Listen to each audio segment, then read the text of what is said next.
This chapter we're going to talk about polynomials. We're going to learn how to add, subtract, multiply, and divide, as well as factoring polynomials. A polynomial is just a group of terms that is more than one term. This here by itself, 3x squared, is called a monomial. If you have two terms, such as 3x squared plus 4x, that's called a binomial. These three terms are called a trinomial. Anything beyond that we would just refer to as polynomials. But technically, all of these, whether it's a binomial or a trinomial, are referred to generally as polynomials. We want to know how to add and subtract these.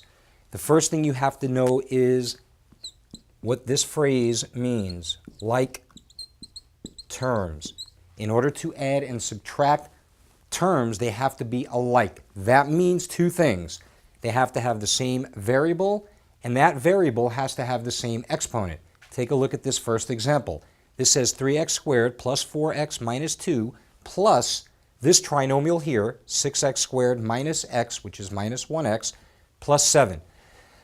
We could erase these parentheses here. I just put them up there because you're going to see the textbook has parentheses there, and it's there for a reason. I'll point that out in a second.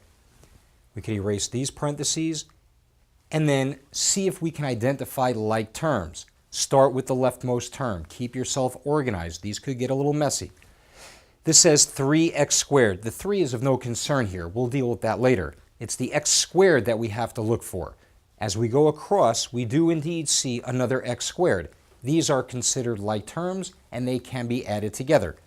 3x squares plus 6x squares is equal to, of course, 9x squared. I highly recommend crossing these out when you're done so it doesn't get messy and you don't get confused. Now let's go to the second term.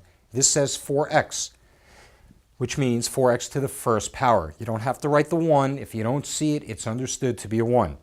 What we're looking for now as we scan across is there another variable which has an exponent of 1? Or in other words, no exponent at all that's visible.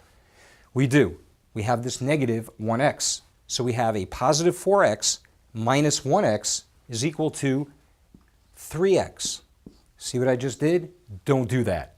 Make sure you put the positive 3x here. A lot of students say positive 3x. I'm just going to write the 3x because by default 3 means positive. Here all of these terms are connected and they must have a positive or a negative sign between them. Of course, put the right sign where it belongs. Cross these out now.